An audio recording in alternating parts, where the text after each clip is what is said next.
everybody in this room probably wrote their master's or PhD dissertation on the topic. So I will start, though, with one factoid in that the value of the trade in illegally sourced timber products is estimated between $50 and $150 billion per year. And that's a UN figure. That's not a radical NGO figure.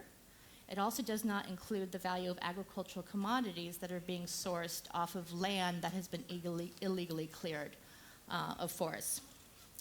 So, as I said before, we all sort of know the reasons, the challenges that we all have: lack of resources, the difficulty of monitoring in extremely rural areas, incoherent legal frameworks, etc. What I think is more interesting to talk about today is what kind of progress has been made. It's sort of hit and miss. A lot of people are pessimists, but there are pockets of progress. And so we want to talk about some of that progress, and especially what's been new and innovative. What are some really interesting things that have happened in the past 10 years? Overall, measuring progress quantitatively doesn't work very well. By its very nature, illegal activities are hidden in nature, and they don't show up in any official statistics. So what kind of progress can we talk about? Let's first talk about international and government commitments and actions. So 20 years ago, when I first started working on this topic, I was at the World Bank, going to UN Forum on Forests, ITTO. We could not mention the word illegal logging. It was something that governments backed off right away, raised their hands, vehemently denied that there was an issue in their country. That began changing about 18 years ago. You could say it was public media campaigns. You could say there were some really good reports coming out of economic development studies showing that the amount of revenues that governments were losing because they weren't getting taxes, royalties, export duties paid on their illegal timber, that number, the number of revenues that they were losing was in the billions. And if they could just collect that revenue, they wouldn't need development aid for health or education. It was a significant amount of budget that was being lost. So in 1998 is when we would call the first big watershed marks, when the G8 action plan on forests included a call to action on illegal logging. And that sort of opened up the doors for a lot of other things, other commitments that were made. After that, there was the EU action plan on forests, the United States President's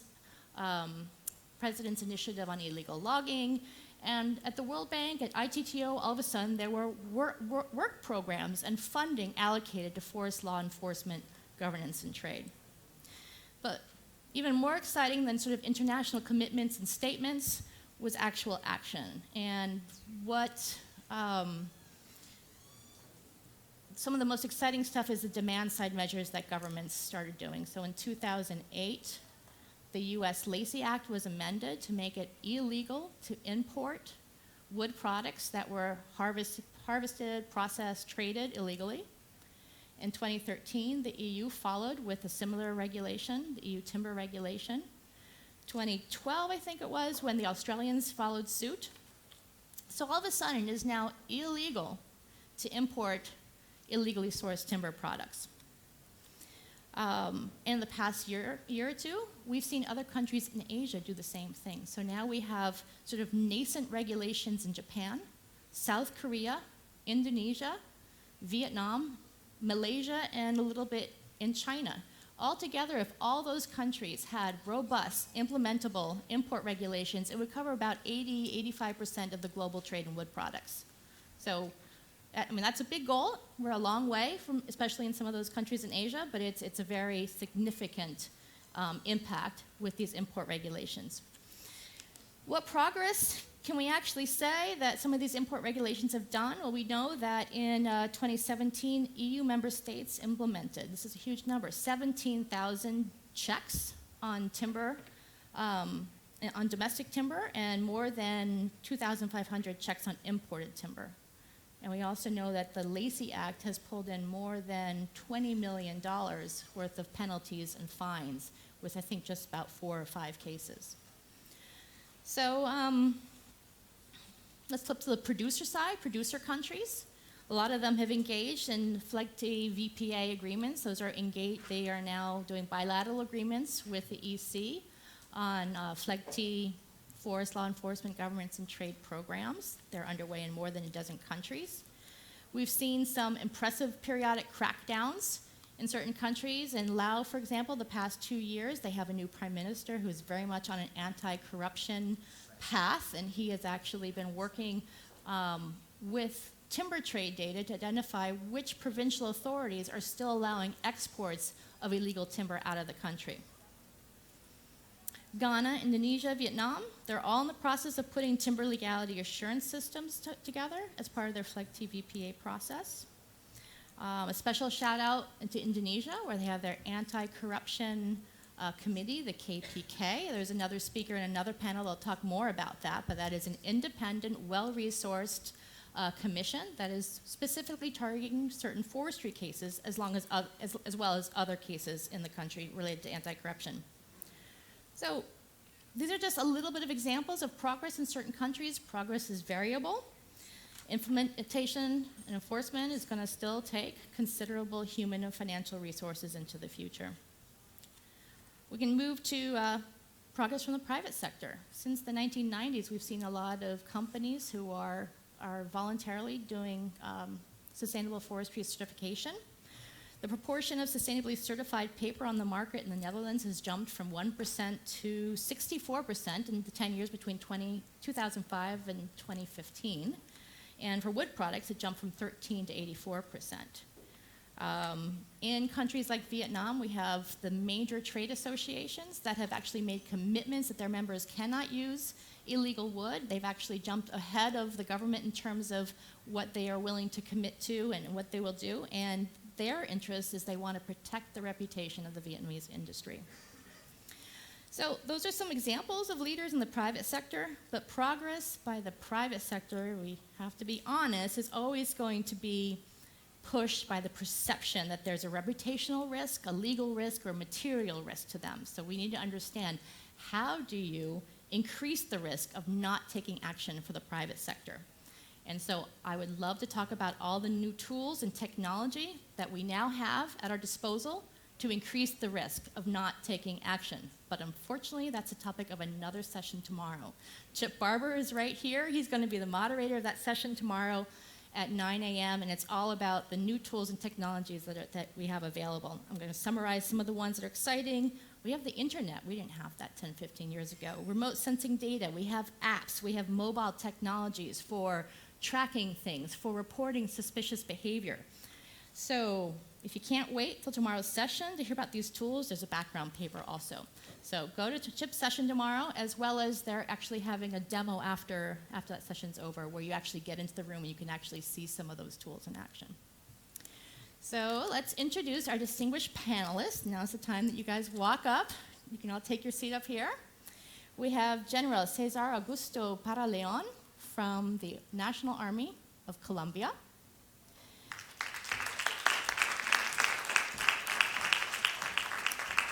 We have General Director Rasio he's a DG of the Law Enforcement Department in the Ministry of Environment and Forestry in Indonesia.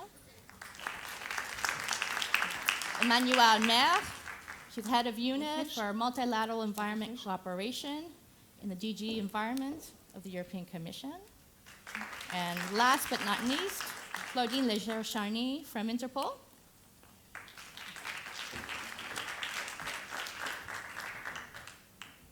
So,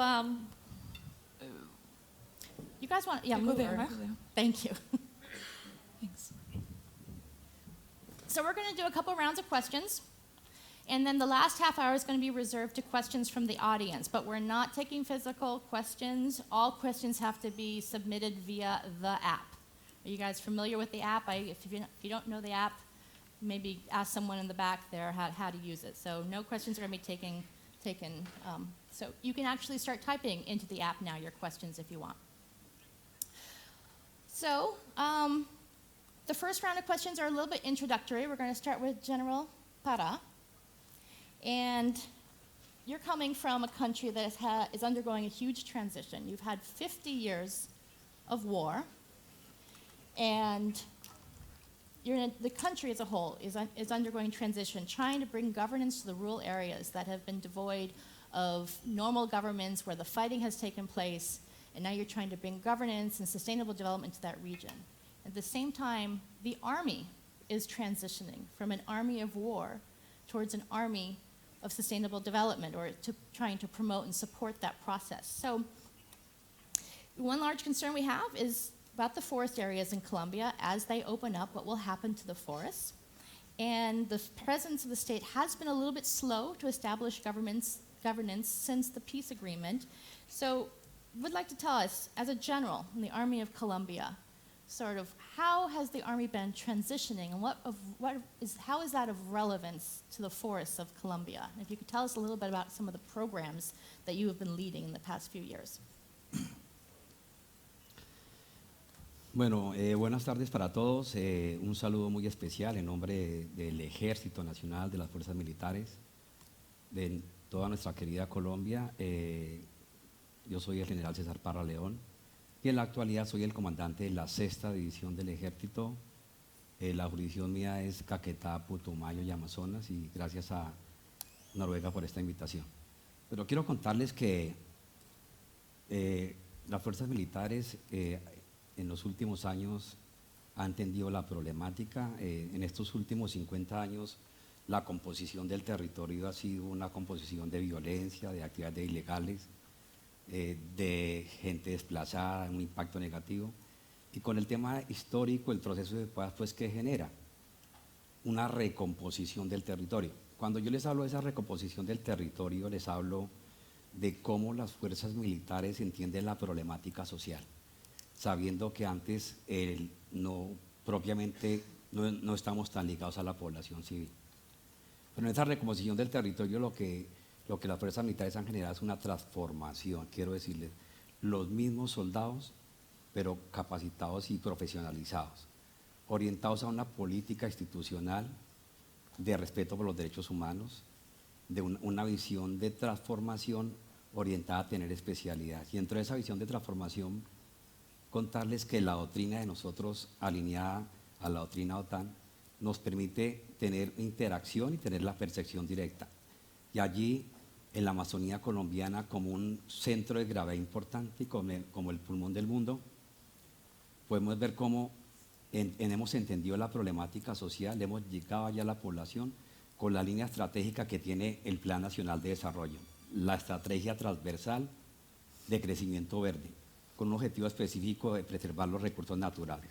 Por eso, con esa línea, las fuerzas militares, allí el ejército, han entendido, y las capacidades que hemos tenido las hemos puesto al servicio de la población, de las autoridades, y esas capacidades las tenemos con la Fuerza Aérea, con la Armada Nacional, con la Infantería de Marina y la Policía Nacional. Y lo que hemos organizado es articulado, conociendo la problemática que se tiene en el tema de los fenómenos que generan criminalidad. Le estoy hablando de las bandas criminales, le estoy hablando del narcotráfico, de la minería ilegal y todos esos delitos ambientales que terminan en el tema de la tala de bosques, o sea, en la deforestación. Y allí hemos organizado en el Caquetá una burbuja ambiental, que no es más que una organización de todos, bajo la línea del Ministerio del Medio Ambiente, de las entidades ambientales, y nosotros acompañando ese proceso, haciendo una evaluación con la Fuerza Aérea de dónde están las áreas más deforestadas. El departamento del Caquetá tiene el municipio con más alto índice de deforestación, Cartagena del Chairá. Y en esa integración nos ha permitido que cada quien, desde su misionalidad, aportemos con una sola línea y un liderazgo a atacar los delitos del medio ambiente, fortalecidos en un trabajo importante, con un control del territorio. El Caquetá del Amazonas, como ustedes saben, estaba afectado muchos años atrás por la violencia. Allá hemos llegado, en esas áreas donde tienen una cantidad de ríos muy grandes, ustedes conocen, pero allí se juega un papel importante, y esa es la articulación que tenemos con el Ministerio del Medio Ambiente, con Visión Amazonía, articulado desde cómo se ayuda a la población. Decirles que nuestros hombres, en ese fortalecimiento institucional, conocen qué es el medio ambiente para poder ayudar. Hemos preparado más de 4.000 hombres. Hemos aprendido de las entidades ambientales, nos han enseñado, y hemos articulado un trabajo de acción unificada. Con esa política del Ministerio de Defensa también, realmente en este momento somos un valor importante en el acompañamiento y atacamos esos fenómenos de criminalidad. El narcotráfico afecta excesivamente la región. El tema de la minería ilegal, el mercurio afecta a las fuentes hídricas, así que allí tenemos un trabajo con nuestros hombres especializados, una brigada minera ilegal, una brigada contra el narcotráfico y tenemos batallones de alta montaña, 16, que son orientados a la protección del medio ambiente, con una herramienta importante que es nuestras emisoras del ejército, la policía y todas las integramos para una difusión ambiental. O sea, estamos difundiendo todos los días en la Amazonía por qué hay que cuidar el medio ambiente, por qué hay que protegerlo. Así que ustedes van a ver a un ejército en transformación, entendiendo la problemática, en una visión articulada, como les digo, con los programas del gobierno, articulada con los planes de desarrollo y apoyando a los alcaldes, apoyando a las autoridades. Y en este momento nos ha permitido tener logros importantes. El año pasado tuvimos varias capturas, incautación de madera, y termino diciéndoles que la articulación nos permite, con el programa Visión Amazonía, fortalecer a las comunidades, porque van a ver ustedes comunidades lejanas, indígenas, todo tipo de personas que tenemos que ayudar, y los que llegan al fondo de la selva somos nosotros. Podemos estar ahí y tener esa percepción directa. Y aparte de eso, pues con proyectos que buscamos enfocar a nuestros hombres que conozcan la problemática y puedan ayudar. Así que termino diciéndoles que ustedes van a ver a unas fuerzas militares y una policía fortalecidas, con una visión de futuro, con un reto importante, porque lo que queda todavía es mucho más grande, tenemos muchos retos que tenemos que cumplir. Thank you. So I can think of so many ministries of environment around the world would love to have the hardware that the armies often have accessible. If you could have the planes, the helicopters that the army has to be able to do the reconnaissance over the forest, it would be an amazing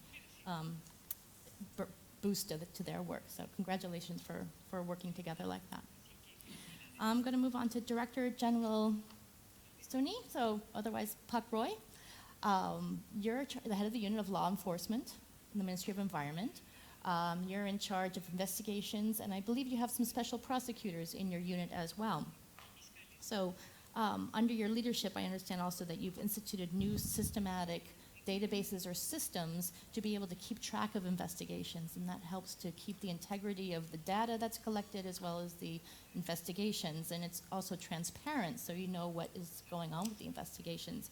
One question I have, in so many of the countries that we work in, it is so difficult to get out to the rural areas, the remote areas, the remote forests. In Indonesia, it's compounded. You're a bunch of islands with water and lots of mountainous areas. So, and as well, now I think about it, you have also a decentralized management system for the forest. So how does your national system link up with local systems? How do you work with the local communities, not local communities, but the local authorities under your new systems?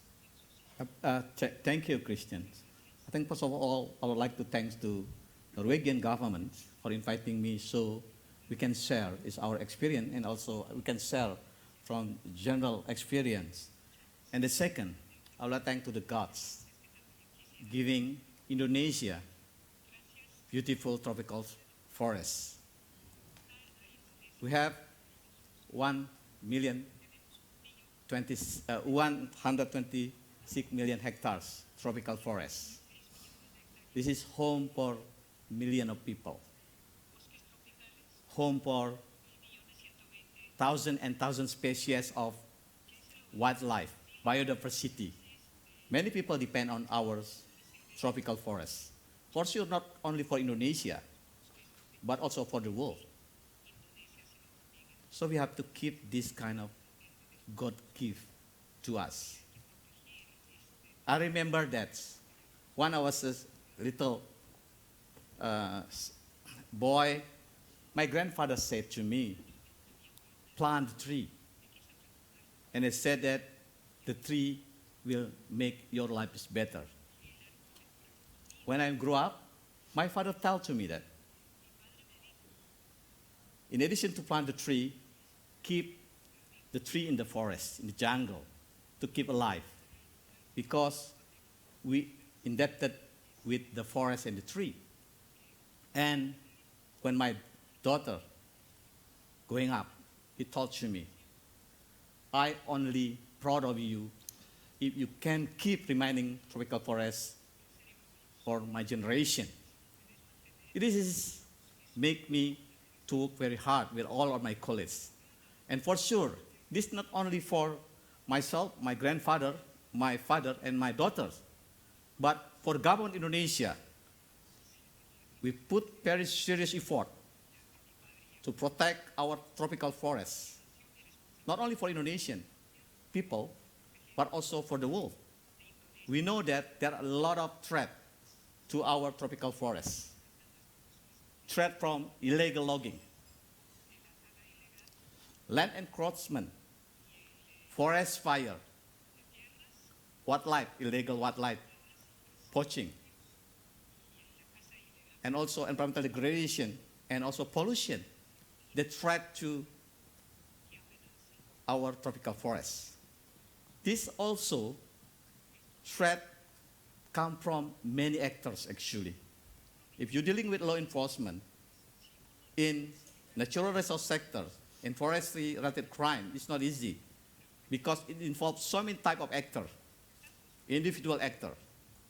It is organized group, and also corporation. Sometimes in state and government actor also involved, and transnational crime, transnational actors. So this kind of situation push us to have an innovative way to dealing with this kind of situation in order to protect our tropical forests. And then actually thanks to current situation under leadership of our president is a forester. It is good for us. And our minister also, he is environmentalist by training. And this political leadership, it helped us a lot in dealing this kind of, what we call it, extraordinary crime. Why extraordinary crime? Because this is involved so many type of actors and create a big problem, ecological disaster if our forest is destroyed. In addition to strong political leadership, we also thanks to support from our parliament and also other agency. I think here I saw it, Pak Laude is from KPK. KPK also support us a lot because we know that degradation of the forest not only create environmental disaster, but also creating state laws in economic point of view. In addition for it also, merging between Ministry and Environment and also Ministry Forestry give also a benefit to us because it's increasing our authority mandate. Yes. Law enforcement conducted by this ministry not only dealing with the act related to the environment, but also dealing with the act related to the forestry issue. So by combining this kind of two institutions, it means that combining of the power. Because now, at least this is 7 law or acts is under our authority, where we can investigate environmental crime, forest crime, also wildlife, including also we can investigate money laundering. It is give a power to all of us. And now, what is we have to do now with all this kind of power in order to create effective law enforcement ecosystem in Indonesia? Now we're starting to conduct what we say that putting multiple instrument law enforcement on the ground in the place. Yeah. Based on our mandate, or our law, we have an authority to conduct administrative sanction. Yeah. It means that we can give government order to corporation. We also can enforce criminal sanction, including also bring the company to the court through civil lawsuit. So by putting all this kind of instrument, it is give a lot of power to us. As a new DG actually, is our organization is merged 4 years ago, but this is law enforcement division established is 3 years ago. During the last 3 years, it is quite a lot of effort we have done. We already investigate more than 1,000, inspect more than 1,000 corporations. We issue almost 500 sanctions including some of them, we revoke the license. In addition to that, we bring cases to the court, almost 455 cases to the court. It means that almost every 2 days, we bring the criminal actor to the court. In addition to that also, we win a lot of cases for corporation. Yes, this is almost 1.3 billion US dollars for restitution or compensation for the environmental degradation damage. I mean, this kind of situation has a lot of impact to the environment and forestry. When you're dealing with the law enforcement issues, this is very interesting. Mm-hmm. If there are a lot of forest degradation, people will say that weak law enforcement. But if you succeed to do it, they forget about you. But for us, we're still working on that. How can we protect the environment? I will explain more detail what is the next step we do it. That would be great. Thank you. Love to hear more about it. And I've heard something about a situation room that everybody wants to know about that. So if we don't get to it now, try to catch them at coffee. So Claudine, at Interpol, you have a unique experience being able to look at forest crime issues and ways of addressing it across the globe, from Latin America, Africa to Asia. So I'm wondering if you could tell us about some of your programs and especially where you see challenges that are sort of common across these areas. How do you guys address them? In particular, one question I've always had about Interpol, as a sort of a membership organization, you don't always have the ability to select the participants in your activities. So how do you know that you're working with the right people in all of your initiatives? Good question. Hi, everybody. My name is Claudine Léger-Charnay. I work for Interpol Environmental Security Program, more specifically for a project which is called Project LEAF. And so I'm thanking Norway and this panel, especially you, Kerstin, and Norway for inviting us to this panel and be able to give a little bit of our insights on this. So I work for a project which is called Project LEAF, which means Law Enforcement Assistance for Forests. And I'm specialized on Latin America. So the main goal of this project is to bring analytical, operational, and investigative support to our member countries. And for us, with the aim for them to identify and dismantle the criminal networks behind the trade of illegal timber. For us, the main challenge, I would say, is a lack of cooperation within the country, so within the law enforcement agencies and other stakeholders in the country, and between the countries themselves, so either at the regional level or at the international level. Our main response to that is that we encourage member countries to form what we call NESTs in English, so that's National Environmental Security Task Forces, which are actually permanent working groups composed of different law enforcement agencies such as prosecution, the police, customs, or environmental agencies, IGOs, NGOs, to talk about common problems and to see if they can find solutions. So these working groups specialize sometimes just on forestry crime or on other like environmental crimes, and we always try to have our financial crime units from Interpol involved, as well as financial crime intelligence units from these countries. And so this is the first step we take in a country to build trust between the different stakeholders and to palliate to this lack of coordination and lack of information exchange. We also organize regional law enforcement operations targeting forestry crime.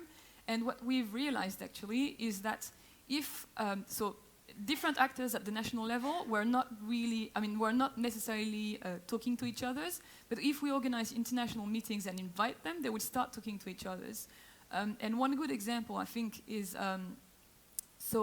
back in 2015 in Peru, we organized an international meeting where the Peruvian customs and the Peruvian supervisory body for forest resources met, and they were not really talking to each other, but after that it resulted in another law enforcement operation in the region involving Peru, Colombia, and other countries, And so this operation is actually a famous case. It's called the Yucca Case, and I think we've got here in the room at the national Peruvian prosecutor specialized on environmental crime, Flor Maria Vega Zapata, who could talk, and I hope we'll be able to talk about this case.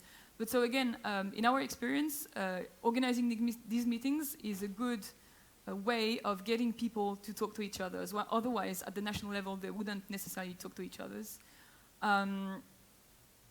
Another thing is, so we are based in Lyon, France. Our headquarters are in Lyon, but we also have what we call national bureaus, national central bureaus, so national liaison offices located in the 192 member countries of Interpol. And in Latin America specifically, we've got 2 regional bureaus, one in Buenos Aires in Argentina, which covers South America, and another one in San Salvador, which covers Central America. So we've got staff based there, so they would know actually who to work with. And to answer the second part of your question, we would know, I mean, our staff based there and us from Lyon going frequently on mission in these countries would know who, in terms of individuals, and what organizations are suspected to be corrupt and who we can work with. And just maybe to finish with, something else we've noticed is that it's better to organize meetings involving financial crime units, not to talk about the specific corruption cases, but to talk about corruption in general and linked to the forestry crime sector, and so that they can have side meetings and talk about specific corruption cases. So again, it's all about trust. It's building trust. And this also creates, with these multi-agency meetings that we try to encourage countries to build, so the task force we try to encourage member countries to build in every country, it creates interagency oversight, and it also helps to fight against corruption. It's all about trust, knowing who you're dealing with, and that takes a lot of time and investment to know who you're working with and what you can say, when you can say what. Yeah. So Emmanuelle, so you work at the European Commission, and the unit that you lead is responsible for the FLECT action plan, for the VPAs, for the feasibility study and options of how the ECD can address deforestation. So all these issues are very relevant. Let's start with the FLECT action plan. Can you just tell us, after 10, 15 years of implementation, what have been the successes and the challenges? What are the factors? And in particular, is there any lessons learned that could be used or brought to bear for any initiative that the EC might move forward with to address deforestation? Yes, good afternoon to everyone. Very pleased to be in Oslo in the tropical heat of the country. It's very mild in Brussels these days, and it was good to come to the north and be with you all to discuss the fight against illegal logging. So, as you rightly stated, the European Union back in 2003 adopted a global strategy to fight illegal logging. And I think that this was a capital step, because it's not necessarily easy to make sure that you have one single document endorsed by the 28 member states of the European Union, representing 500 million inhabitants, to have a common strategy towards law enforcement, governance, and trade. So if you look at this document, it basically set out what is the global strategy. And the global strategy was first and foremost to support producer countries, be it in Southeast Asia, be it in Africa, notably in the Congo Basin, but also in Latin America. So how do we get organized, we, European Union, to reach out to the producer countries, and also in that context, how we make sure that communities are really included in the forest law which are being developed and carefully monitored. Then what was really critical was the fact that the European Union adopted, as you said again, the timber regulation, that has been enforced as of 2013 to make sure that Europeans do not place on the market illegal timber, and that we are ready across the European Union in each country through competent authorities to make the necessary checks and impose sanctions also on operators who would not comply with that requirement and carry the so-called due diligence systems. And then we have been also, in the context of this plan, reaching out consumer countries, and we continue to do so with China, notably in the context of the bilateral cooperation mechanisms, so that Europe is not the only one with the United States and some others to make sure that we know what is placed on our markets, but that major consumer countries also do the same. Because if we take some steps to make sure that our wood is legal, we don't want the illegal wood to end up on the territory of China, Japan, or other countries. So if you look at this plan and you have to summarize in a way the successes, I would say that this has led to structural changes in producer countries, that we have been able to establish good cooperation between consumer countries and producer countries, and this was not necessarily easy. You can let trades go like this without any plan to link the different actors, and this was not what was done in the field of timber.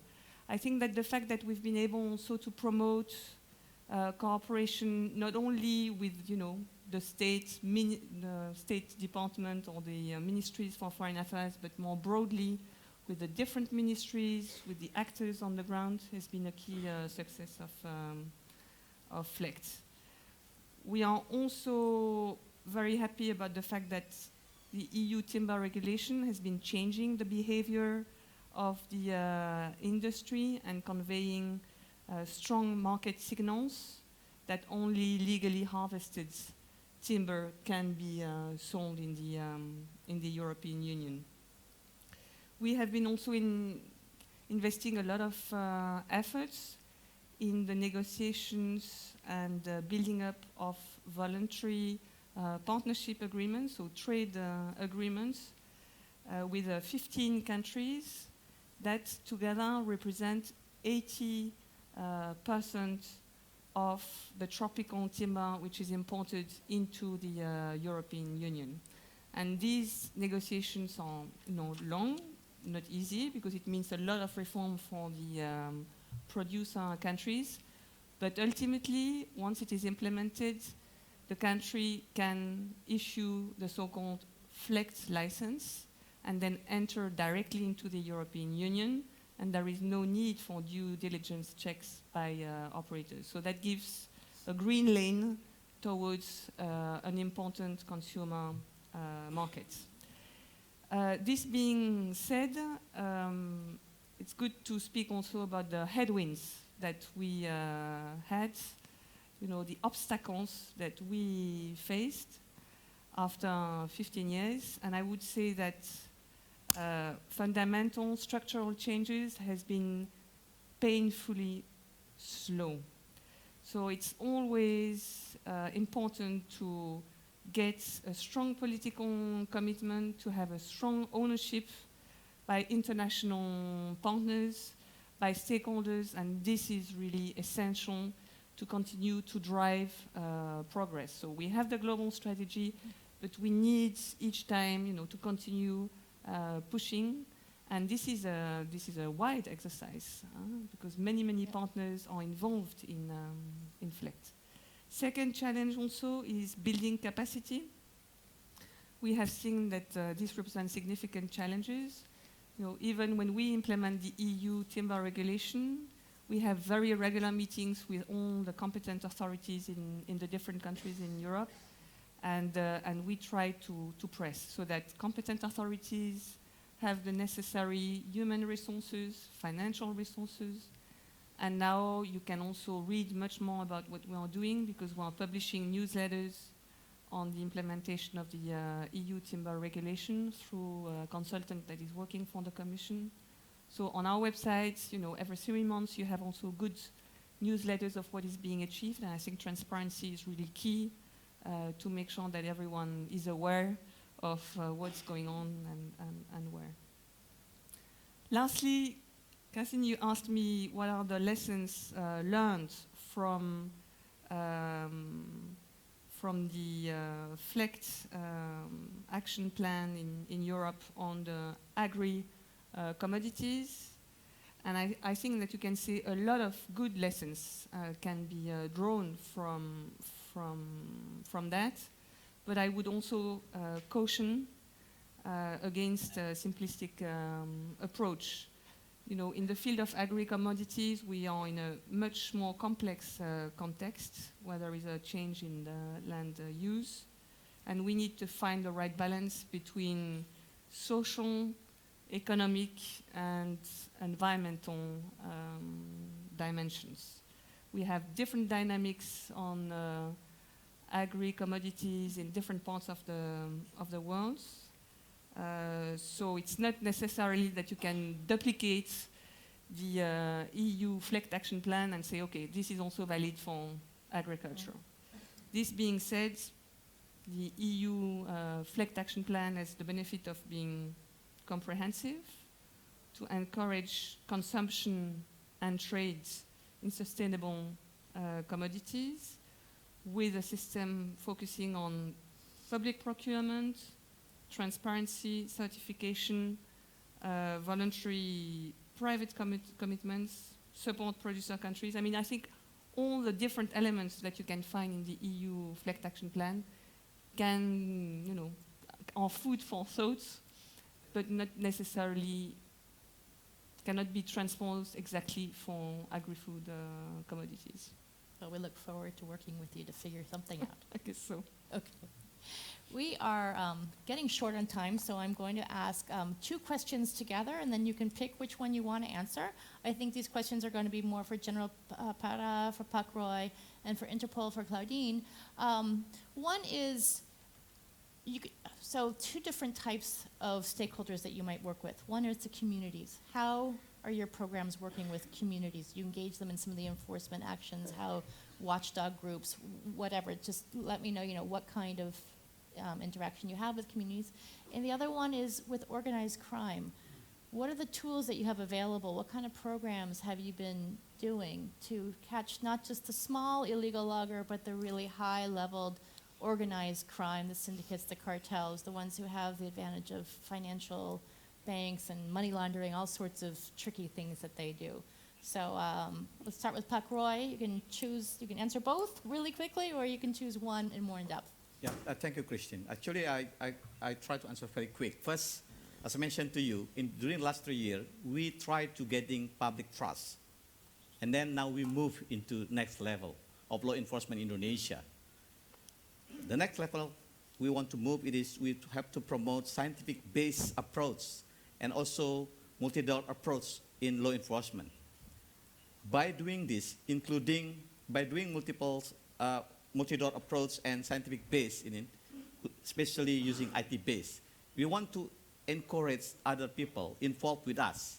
Now we have what we call a Center Intelligence of Law Enforcement Indonesia, where in this center, public can report us directly using our social media.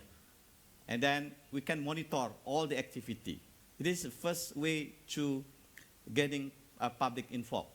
But you cannot getting public info more if people not trust you. That's why, as mentioned to you, during the last 3 years, we conduct intensive law enforcement. So far, the result, the action is quite good. Forest fires, during last 3 years, it is reduced significantly.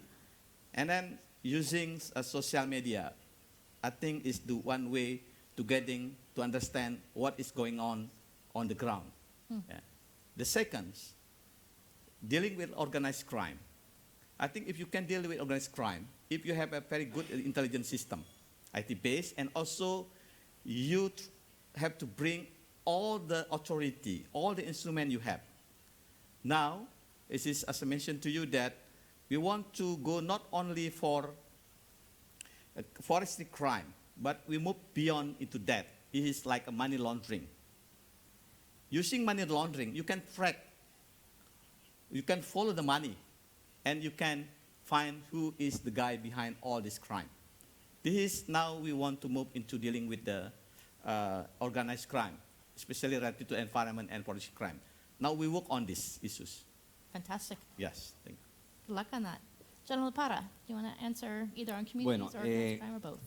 Gracias. En el tema de las comunidades, quiero contarles que cuando yo les hablaba al principio del plan que sale del mismo presidente de la República, las fuerzas militares tienen un plan estratégico y tienen 3 ejes.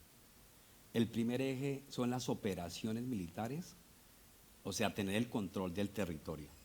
El segundo eje es las capacidades de cada uno, integrarlas. Es el fortalecimiento de todas las entidades, o sea, integramos la Fiscalía, la Policía, todas las entidades de inteligencia, la Armada, la Fuerza Aérea. Es un eje importante que nos permite fortalecernos. Y el tercer eje es el eje de cooperación y desarrollo. ¿Qué quiero decir? Cuando yo les hablo de cooperación y desarrollo, les estoy hablando de cómo la capacidad que tienen las fuerzas militares para ayudar en una plataforma y conociendo la problemática social, llegarle a las comunidades en el último rincón de la selva. Y en esa selva encontramos los indígenas, encontramos gente que tiene capacidades, no tienen las necesidades básicas necesarias.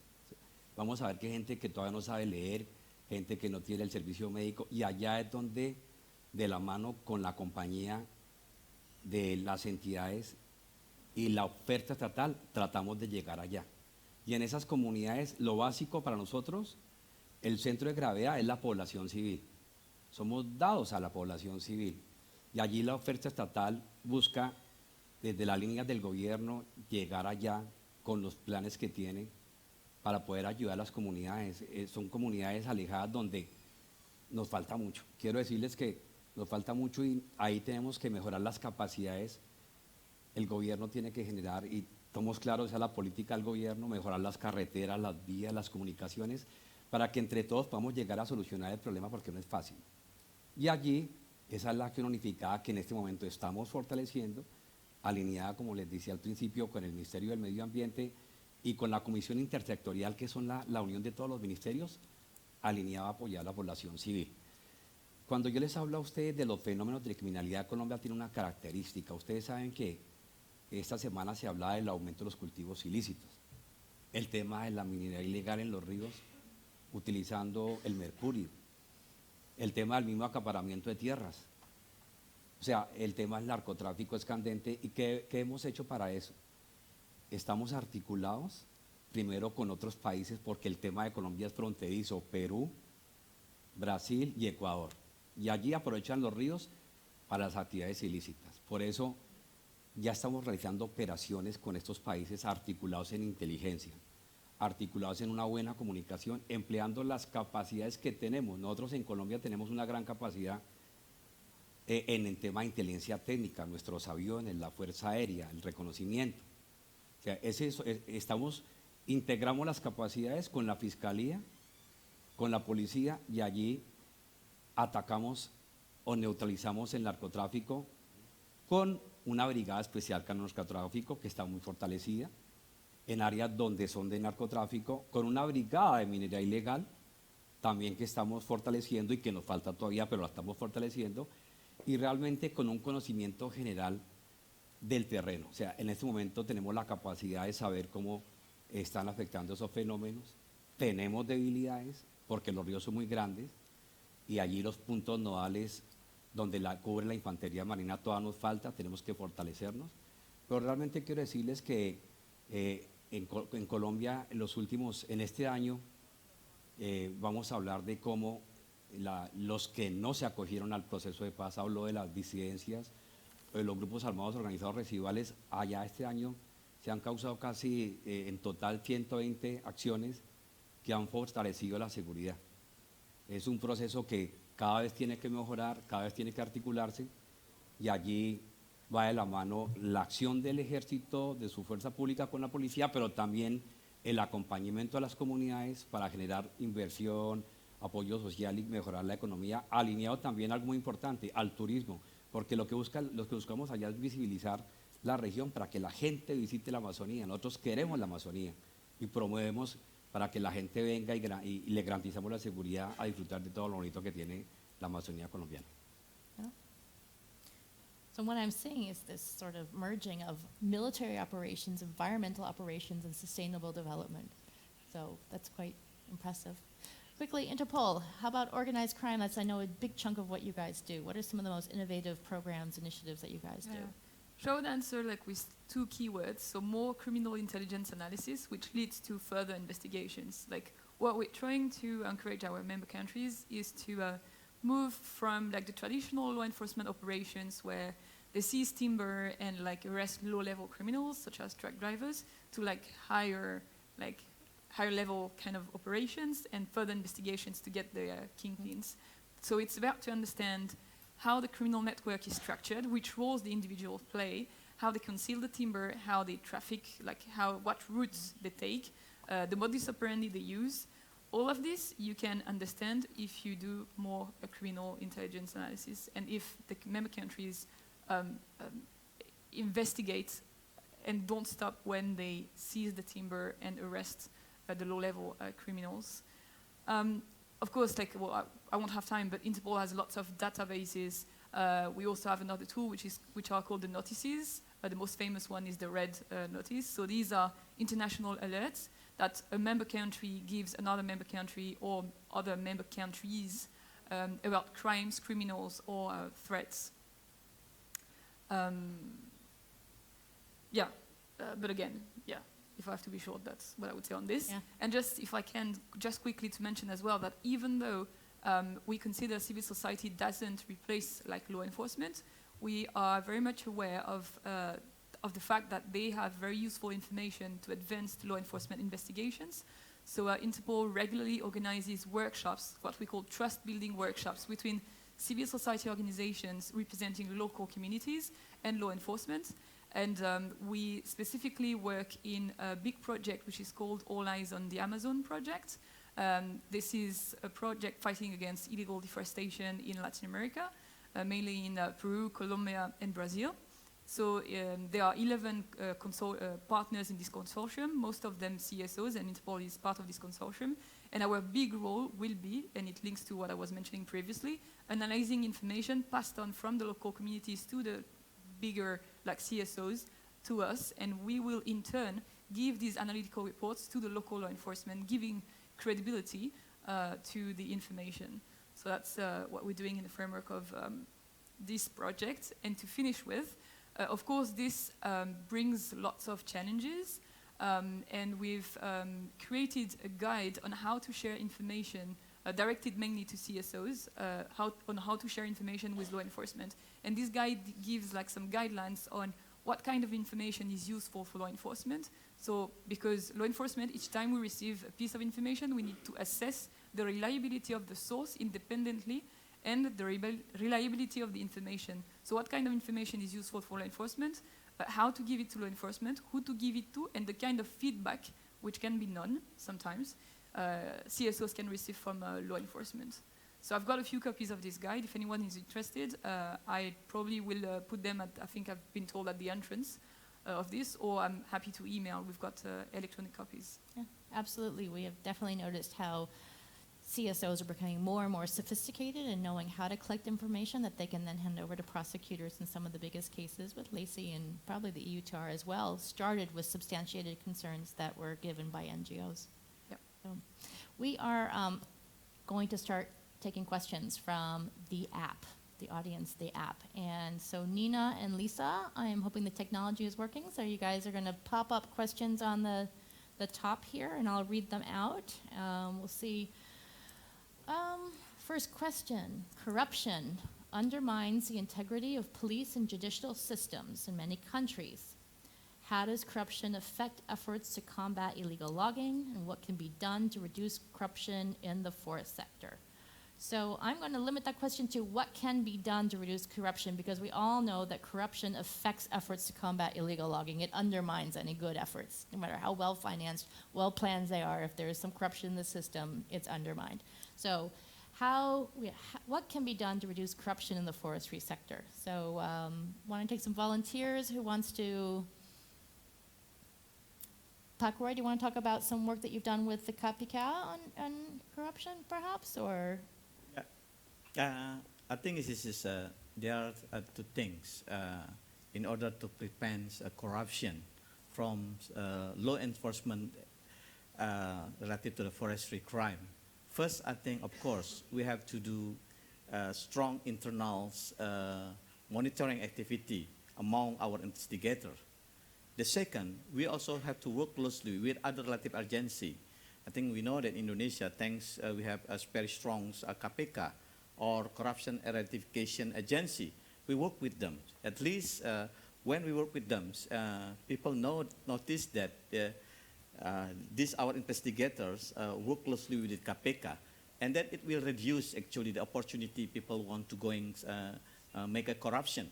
I mean, this is just, the way we have to do it. We have to work with many other agencies that can support our work, especially in preventing from corruption, from officials, from our investigators, as well as also from other officials. They have tried to influence the law enforcement process. I think this kind of thing. The other thing is we also have to work with kind of CSO, as well as also others group that concern on the corruption issues. Mm-hmm. Great. Okay. En el tema de la corrupción, quiero contarles que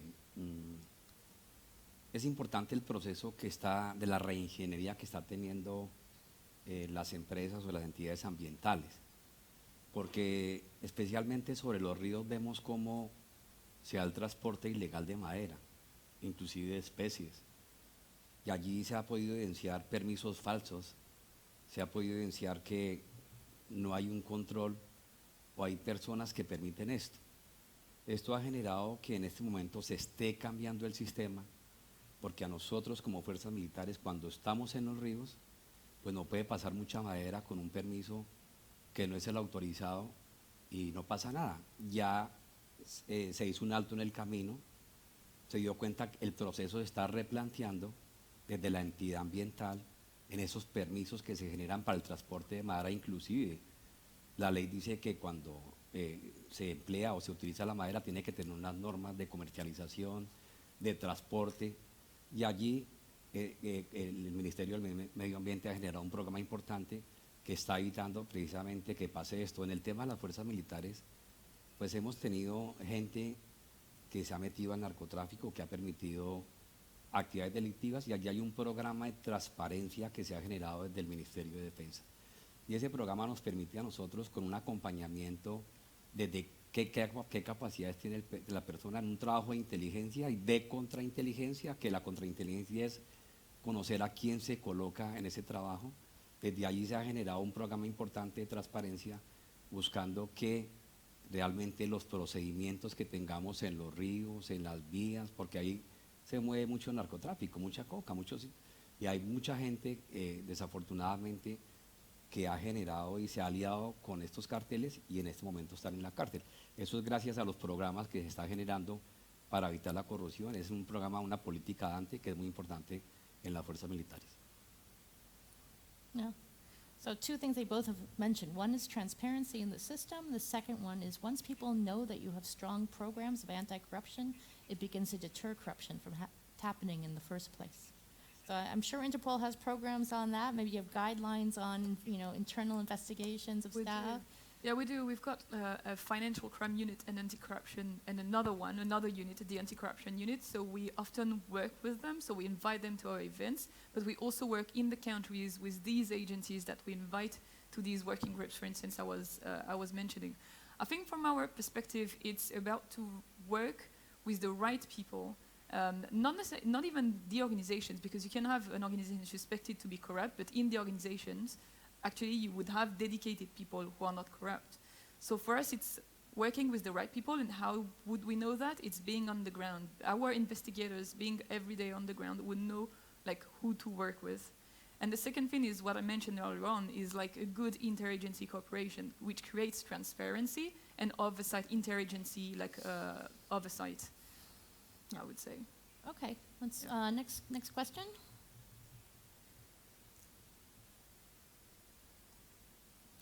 For the speaker from Indonesia. So Pakroy, when there's an accusation of a problem with a FLEGT license, how does your department respond? Yes, I think this is for the FLEGT programs. This is FLEGT is more market-based instruments, and then also in addition for that we also have a mandatory or compliant instruments. We our division responsible also to do inspection of that activity in logging company, also related forest-related product company. We have this kind of authority. This is from our side.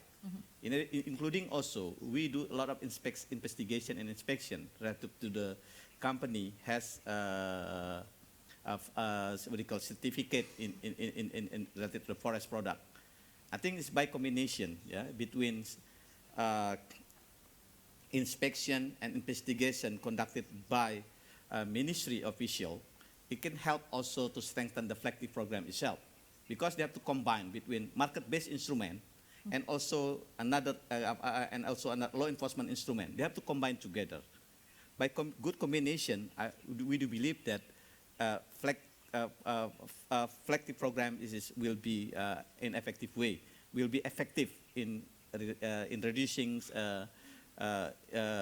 illegal logging and many others illegal products. Well, absolutely. The work on law enforcement, especially if anyone points out that there may be a problem with the FLEGT license, it's only through rapid response from the ministry and your offices that ensures the credibility of the FLEGT license, so that the consumers who are buying it are assured that they're buying the right thing. I don't know. I think it's always add some information. For example, we find that this is a company. It is a suspect to do has indication. Doing illegal ones, and then we do investigation, and then we also asking to the DG related to the FLEGT to us do make an audit for this company. So by combination, we do believe that it will be make the FLEGT program is much stronger. Maybe also just to add that under the voluntary partnership agreement that the European Union has with Indonesia, there is also a specific mechanism to review the state of progress. So it's called the joint committee, and now also the possibility to raise matters in this context if there are more structural issues. But I must say that the cooperation has been extremely good, because Indonesia has been the first country to issue licenses. And so that was also a question of testing the system. And I think that the European authorities were able to reach out also very quickly to Indonesia each time there were issues related to shipments. So we are very pleased with the system of licenses that has been going on for the last 18 months now. And we have received 40,000 shipments to the EU now for 1.2 billion euros. So it's working well, and we have also seen the figures on the trades, the recent figures that have been released by the International Tropical Timber Organization, which is monitoring the progress in the trade. And the trade is picking up, so notably on paper and plywood. So obviously we'll have to assess things in the longer term, because you cannot have definitive conclusions at this point in time. But I think that this is really heading in the right direction. Yes, something. Actually, we also have a system-to-system communication. In our intelligence center, we can check also in the system in SIPU online. This is FLEGT system in the DG. So if our staff do inspection, and they can check this is real document or not online in our center. So it make work is helpful actually. Good. Yeah. Next question. Okay, for Indonesian speaker, Pak Roy again. Would timber from the illegal conversion of forests for agriculture be barred from being granted a Flag T license? Sorry, I cannot see. So is timber, conversion timber that is produced during the illegal conversion of forest areas, is that included in a Flag T license or not? Yes, actually, this Flag T program should be illegal timber. It cannot get what you call it a certificate if it's the timber is illegal, I think.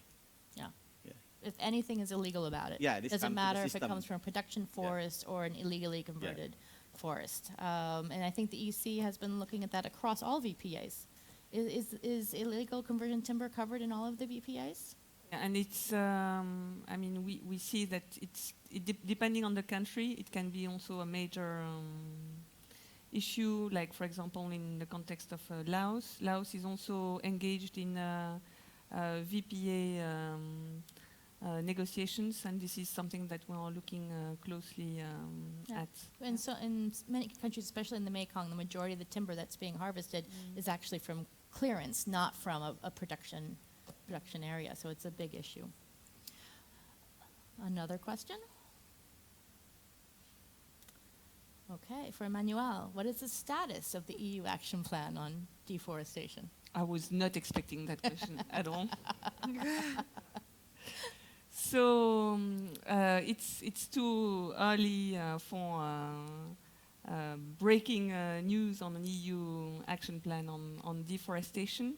You know that what we have been doing is looking beyond illegal logging, and as I was referring to before, looking at the impacts of certain agricultural commodities on deforestation. We organized in Brussels last year, in June, a very large conference on how to combat this type of deforestation. And we carried out 2 important studies. And one is a feasibility study on an action plan on deforestation.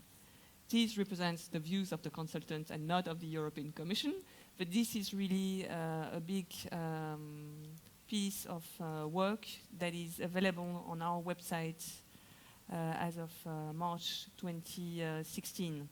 We've been also working on the sustainability standards of palm oil, both environmental and labor law. So those are 2 important studies that will continue driving our analysis, but too early to announce an EU action plan on deforestation, unfortunately. So as I said before, we look forward to working with you Pleasure. making that action plan progress. Would Interpol ever provide evidence to I guess it's the United States Department of Justice or to a EUTR competent authority for action under the Lacey Act or the EUTR?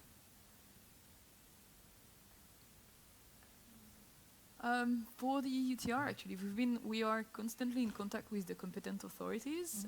So each year we organize what we call a global conference, forestry crime conference, and each time we invite the competent authorities. But then I have to say that I know that there are a few cases, for instance, between Latin America and the EU. So we've put in touch our Latin America countries with the competent authorities in the EU, the relevant competent authorities in the EU, but they haven't really informed us about the results of this exchange of information, but we would, and we've done in the past. So if you have evidence, you would. Yeah, I mean, on the understanding that the information belongs to the country to which, if we are invited to be part of this exchange of information, we would only give it to the US if the country to which it belongs agrees. Because we're not the owners of the information. Interpol thinks that the owners of the information are the countries. So we wouldn't do anything without the consent of the country. Okay. Yeah.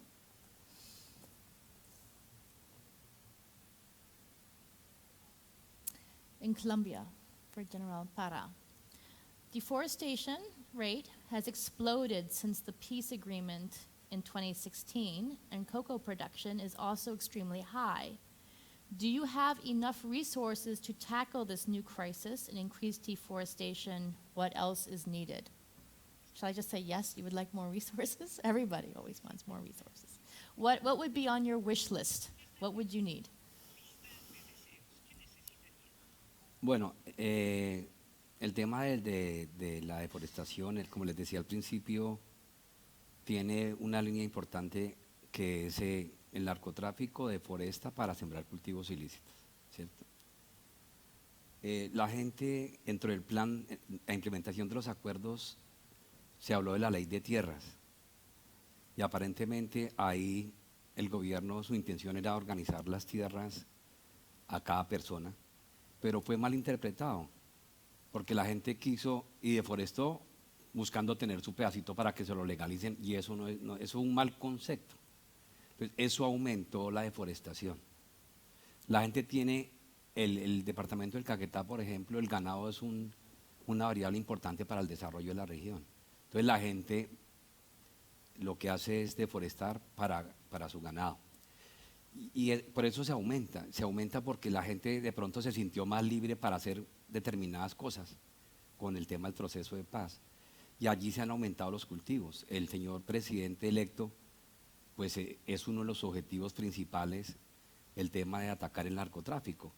Pero realmente allí se requiere de pronto fortalecer más las fuerzas militares y la policía para atacar este fenómeno, porque han aumentado en Nariño, en el tema del norte de Santander, en el Putumayo. Se requiere fortalecer más en recursos a las entidades a las fuerzas militares para que enfrenten este fenómeno. No es fácil. No es fácil porque, como le digo, nuestra área es muy extensa. Se requiere también, pues, la política, el señor presidente ya la he estado hablando, le corresponderá el 7 de agosto, ya cuando esté en el gobierno, se habla de fumigación, eso lo va a hablar él. Vamos a ver los factores que pueden darte en ese sentido, eso ya es un tema político, pero sin embargo, lo más importante ahorita, como le digo, es fortalecer a sus fuerzas militares, a su policía, pero articulado también con las fronteras, con otros países, porque el tema ya es un tema transnacional, o sea que no es solo, es de convenios, es de acuerdos para que entre todos puedan ataquemos o neutralicemos este accionar. Así que yo diría que hay que fortalecernos todavía en tecnología, en inteligencia, y hay que integrarnos más y fortalecer la fiscalía. Se requiere fortalecer la fiscalía. ¿Por qué? Porque la fiscalía no es contundente allá en la Amazonía. Se requiere fortalecer los peritos ambientales. Fortalecido la fiscalía, fortalecido los peritos ambientales y las mismas entidades ambientales hay que fortalecerlas, porque el problema es alto y de pronto el esfuerzo que tenemos es pequeño, pero ya con las políticas del señor presidente lógicamente vamos por buen camino, pero se requiere fortalecer, como le digo, las entidades ambientales, la fiscalía, los mismos jueces hay que fortalecerlos porque antes estábamos hablando solo del narcotráfico. Hemos capturado 105 personas, pero todos han quedado libres, por lo que nuestros jueces no están preparados para enfrentar esos delitos del medio ambiente. O sea que el fortalecimiento tiene que ser en la parte judicial, a la fiscalía, a los jueces, deben haber más jueces, más fiscales, más peritos y lógicamente a las fuerzas militares para que este fenómeno que ha crecido pues se pueda neutralizar. So yes, more resources, more training for prosecution, for border control, for the police. And you also mentioned something very interesting is the land reform process to try to get that so we can get ahead of the uncontrolled land clearing that is happening. Okay. We might have time for one, maybe two more questions. Okay, for Emmanuelle, transparency mostly aims for producing countries. mostly, and for producing countries. How the market countries also transparent with their data, like who is imported what in how many volume, etc. So we've talked about transparency in producer countries. So is this talking about transparency in consumer countries? So we know exactly what the EU is importing. Maybe you have a better handle on that question. Yeah. So as I was referring, what we are doing is we've been trying to set up an independent markets monitoring system, so the so-called IMM system, managed by the ITTO in Japan. That is already a first tool that gives information on the imports also into the EU. I was referring to the Indonesian FLECT VPA. What we are trying also to do is to give much more information, and this is recent, on the checks and the activities which are being carried out by the competent authorities of each member states of the European Union. So really, if you look at the newsletters that we are publishing every 3 months, you will find there not only developments on, is Norway implementing the UTR in the right way, but you will also find a lot of information on what is being delivered by the member states on the ground. And this information, when I joined the team dealing with timber, was not available. It was already very difficult also to make sure that the member states of the European Union would share, that data, how many checks, where, how, what kind of questions do they ask to the companies, and this, I think, with trust and more common work, resulted also in more information being available to you today. So if you need the website information, don't hesitate, or I can use the app. The app, yeah, to the send it app. to everybody. But otherwise, if you give me business cards, then I'm happy to share more information on this, because I think it's a valuable information. We are also trying to have more data from different regions of the world to the European Union, so like country profiles. This is again something that we didn't have so much in the past. And we are building up capacity on that one to get country information, so that we know, for example, timber from Myanmar, timber from, what are the risks, and we share this with the member states as well, and then we can also target the controls under the EU TR. So it's building up. Yeah, I highly recommend these new newsletters that you're putting out are very interesting. So we never knew exactly that thousands of checks are being done by the EU TR competent authorities. We just didn't know that until these newsletters came out. All right, we're going to close now. I want to thank all of you. I have a couple of announcements here. One, I'm going to talk about session 2C tomorrow at 9 a.m., tools for reducing deforestation. That should be a really interesting one. And also today, immediately after this session, there's going to be a major announcement involving Interpol, involving UNODC, the UN Office of Drugs and Crime, and RIPTO program. It's a program to combat illegal deforestation, and I think it has a special focus on financial investigations related to forest crime. So hardcore stuff. What? So Chip, you want to say? So the session tomorrow on the tools is in this room, right here, and then the actual demo is going to be in the Lofoten room, which is sort of behind the ballroom. And we are 12 seconds ahead of time. Congratulations, speakers. Thank you.